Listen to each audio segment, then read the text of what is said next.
Welcome to another episode of Unfiltered. Another week's gone by.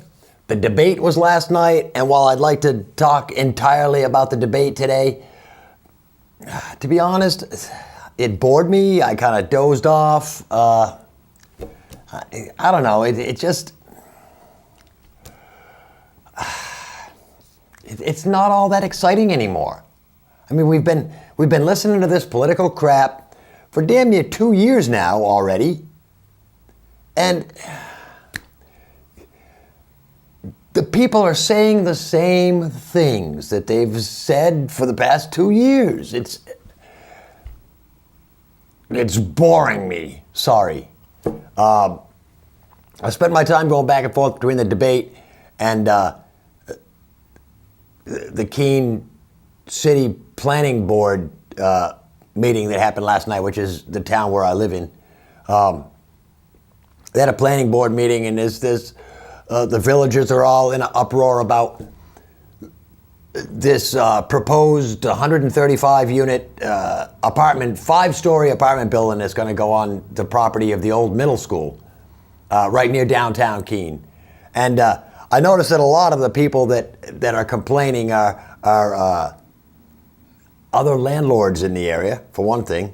And I believe that there are a lot of people who don't want the current venues that we have in Keene to have any type of competition.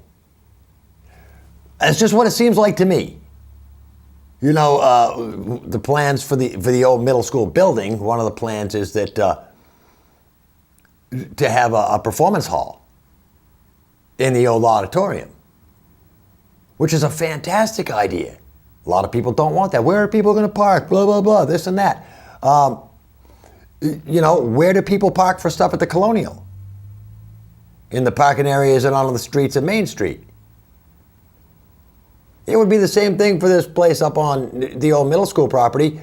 They would park on Main Street. They would park in the parking lots. They would park on Washington Street. They would park, you know, and if they have to park down, like on Gilmo, well, they pass a few restaurants on the way to the venue. That's a great idea. Another one of the things that I think scares people away is that they want to put a dance club in the old middle school building. That freaks people out because, you know, anytime that, you know, you have large gatherings of people, which apparently we want in Keene, there's the chance for trouble. And I don't think it's going to be half as bad as what people say, you know, or what they think. You know, they're all worried about traffic. And you know, oh my God, the lack of parking. Well, I work near downtown. I do a lot of business at City Hall. You know, 3-4 times a week, I'm over at City Hall. Sometimes I whip right up. There's all kinds of parking spaces there. Certain times of the day. It's very, very rare that I drive from the office over to City Hall, and yes, I'm lazy. I don't just walk.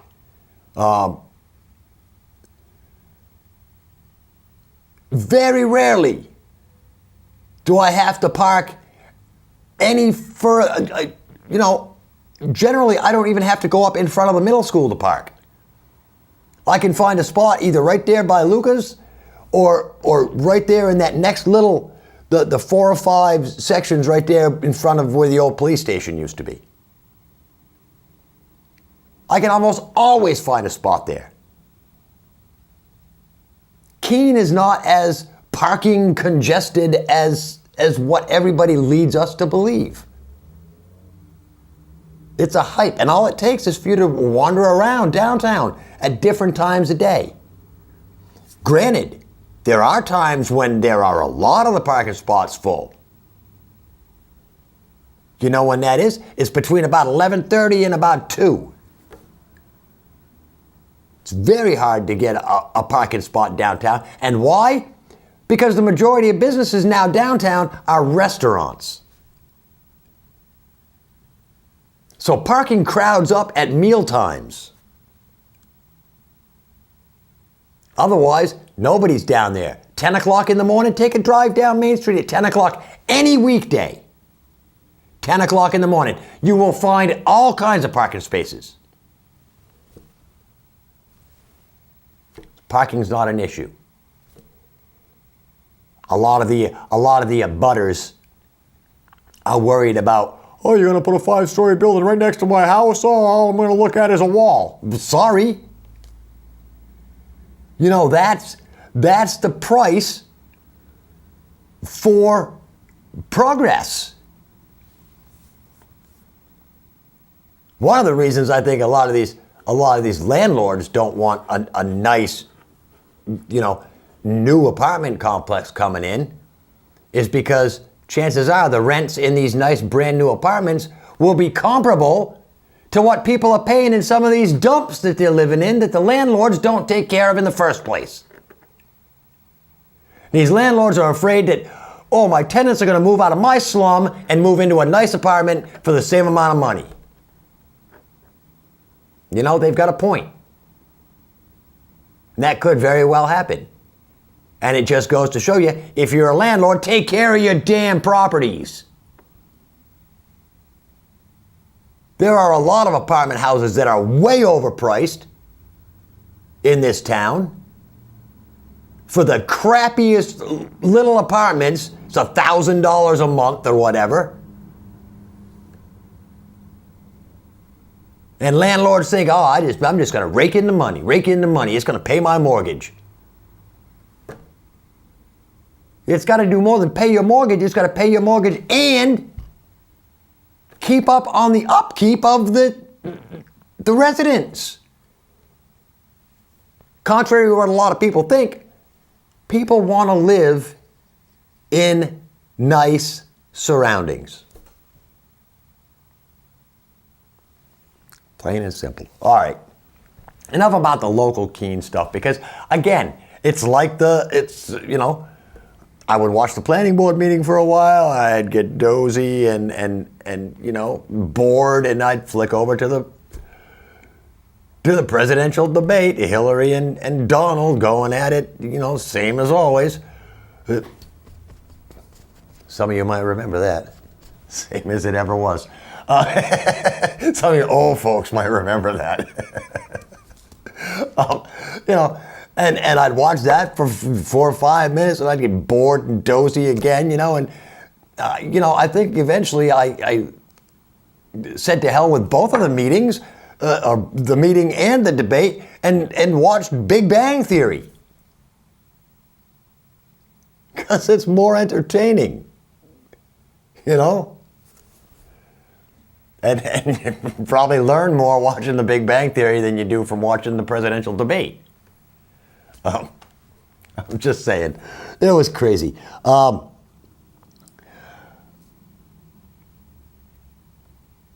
I guess sound bites is what we live by. There was an exchange about Donald Trump's tax forms, his income tax papers, release your tax returns. And Trump is of the mind apparently that, I'll release my tax returns when I'm ready to release my tax returns. And a lot of people say he's not going to release his tax returns because it shows that he hasn't paid taxes ever or whatever. Well, good on him. I wish I could say that. And the truth of the matter is, if the man has never paid taxes, it's because the laws allow him loopholes to get around it.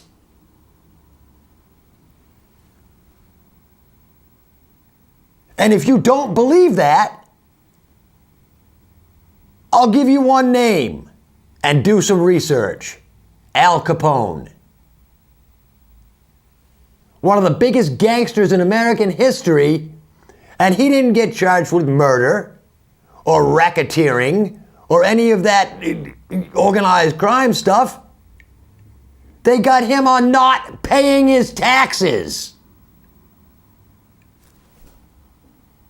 Now, don't you think if Donald Trump somehow illegally didn't pay all his taxes, he'd be running for president?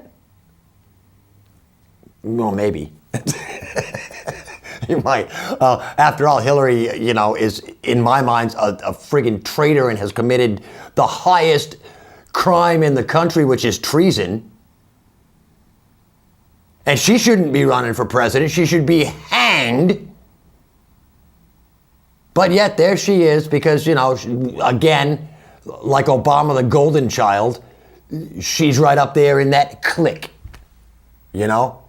Those special people in this country who can do almost anything and get away with it with a fluff of the shoulders and a, little nose turned up in the air.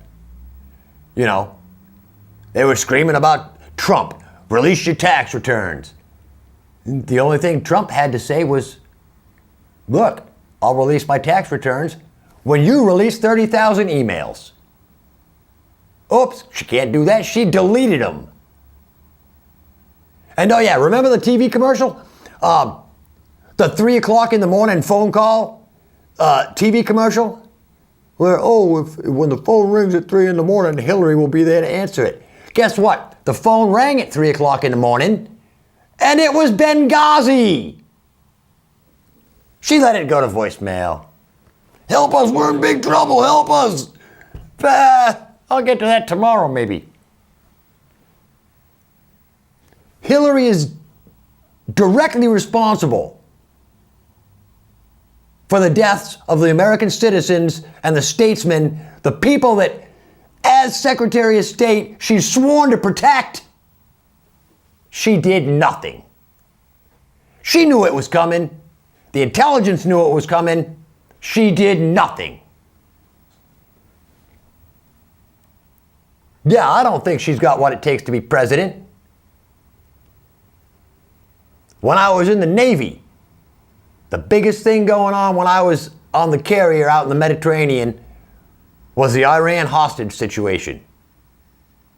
Iran hostage situation. They were bad people. Somewhere along the lines, we, the government, the powers that be, had a decision that, like we face right now.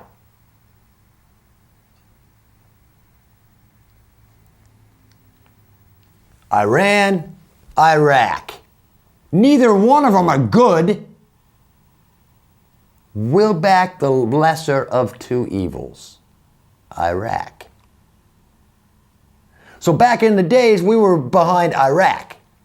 We were giving them guns and bombs and planes and all kinds of stuff so that they could take out Iran, who was, at that time, the bigger threat.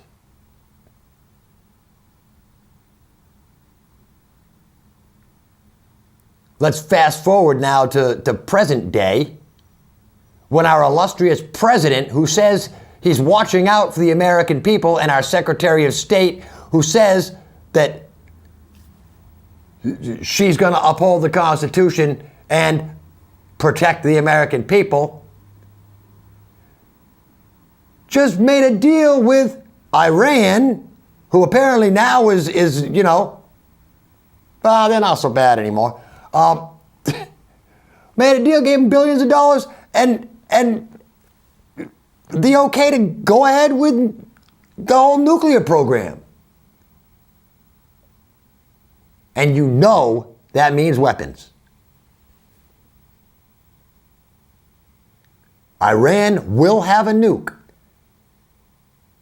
and none of us will be any safer. They also talked about the cops and the race problems, And over the last 8 years, racial tensions have done nothing but grow in the last 8 years. Yeah. And man, we were on our way too. the civil rights movement. There's things going on, great things going on. People starting to get along, and Obama comes in and says, I'm the first black president. All you black people are being mistreated. And let's run that narrative for a while. From where?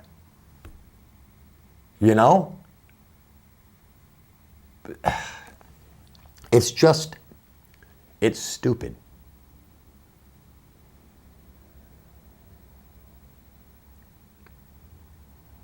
Everybody, me, you, everybody that's watching has their own personal prejudices. That's a fact. Somewhere, as tolerant as you think you can be, somewhere inside you, you've got little prejudices that affect the way you act. Yeah. And that's the kind of thing, you can't stop it. Prejudice comes from your upbringing, your experiences. If you've only met one black guy and he robbed you, of course you're gonna be wary of black people. Because you only met one and he was a bad guy. That's the way I feel about politicians. I've got a huge prejudice against politicians. Because I've seen it over and over and over again in my lifetime. Politicians saying one thing, doing the exact opposite when they get in power. So why would I believe that there is any politician out there who is even capable of speaking honestly? It's a prejudice that I have.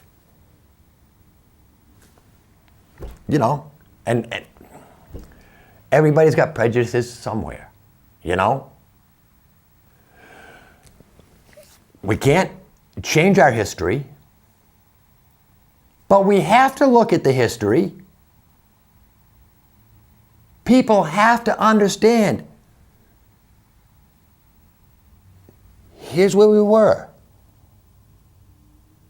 Here's where our ancestors were. They owned slaves. They didn't believe that women were equal to men. You can name all kinds of differences that back their thinking had.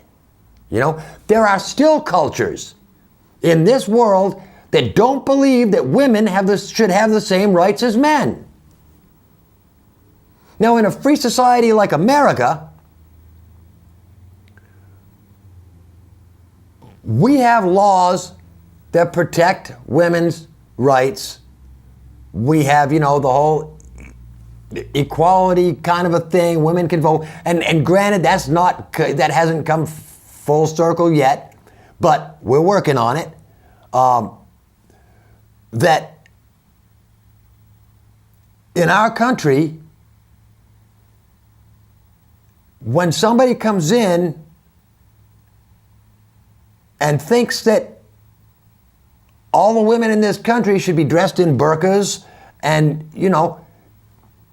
because you're second-class citizens, you shouldn't be able to drive, you should walk 10 steps behind your husband, you should wash his feet at night, barefoot and pregnant in the house all the time. If people believe that, it's hard to say we've got a country that believes in equality for women, while at the same time you condone somebody else's right to treat their women like crap. Hillary's all about the women. But yet she's so nicey nice with the Saudi Arabians and all these people that think women are second class. It means she's a hypocrite. that she doesn't really believe that women are equal if she's willing to put up with a culture that demeans women.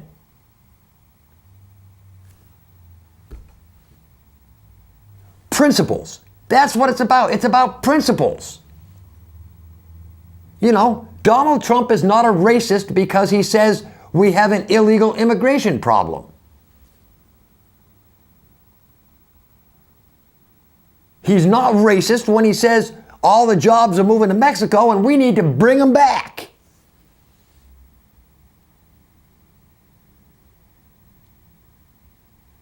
He's not racist. He's American.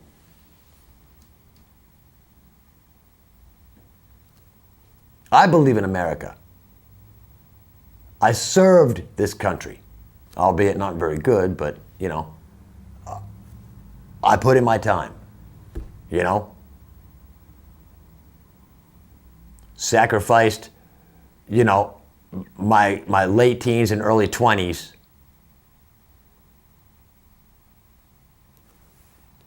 to protect this country.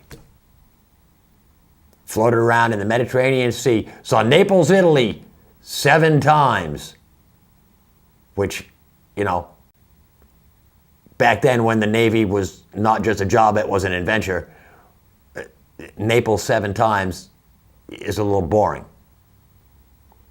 You know, they said, see the world. Oh yeah, you're going to see 3 places and then you're going to spend 7 trips to Naples. Yeah, and Naples is like one of the armpits of that area, you know, because it's a military port town, for one thing. So nobody really cares about it.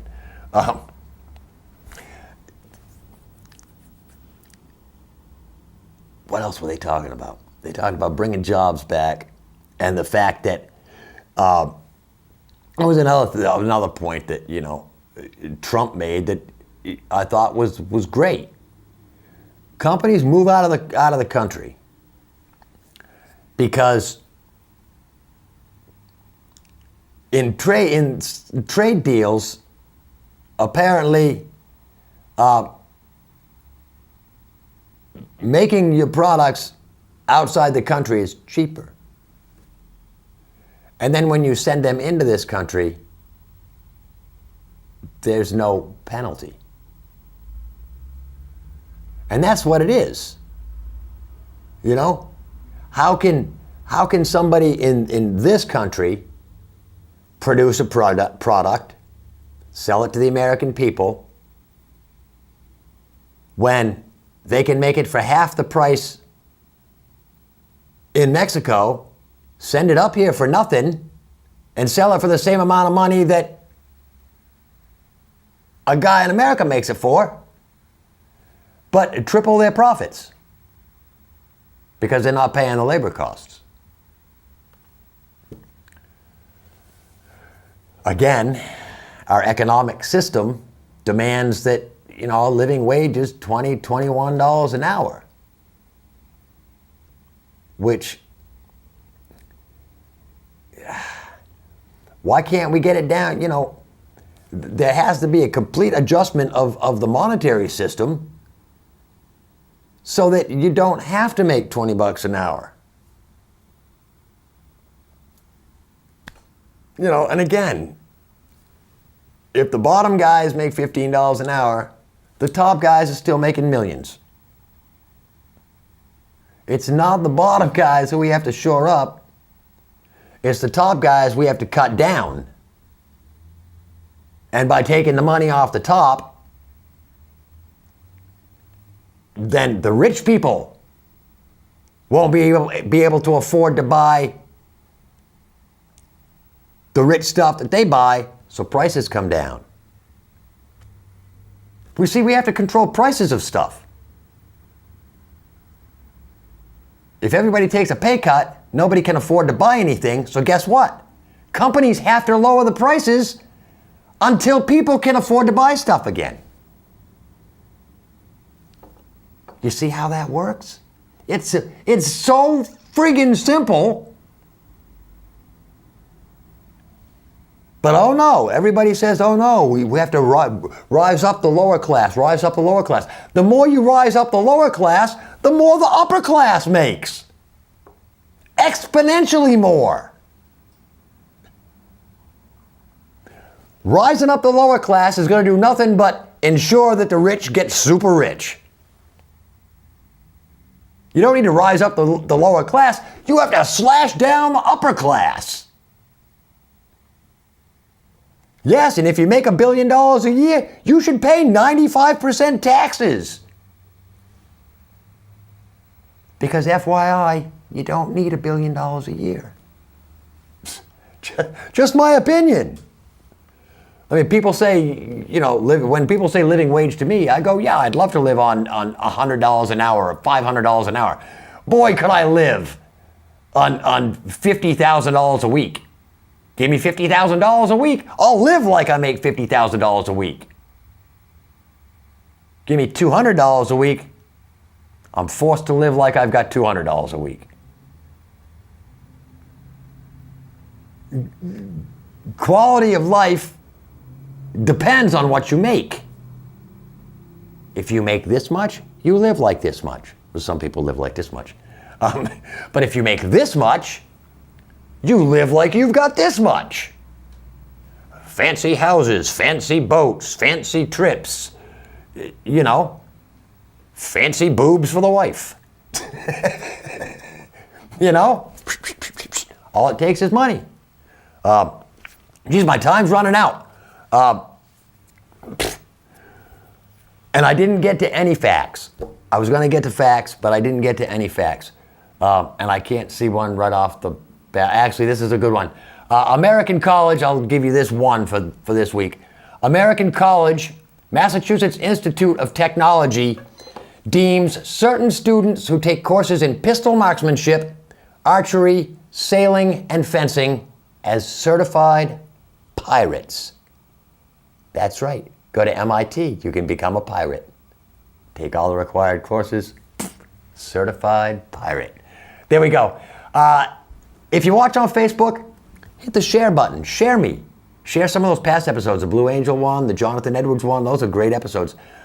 If you're on YouTube, subscribe.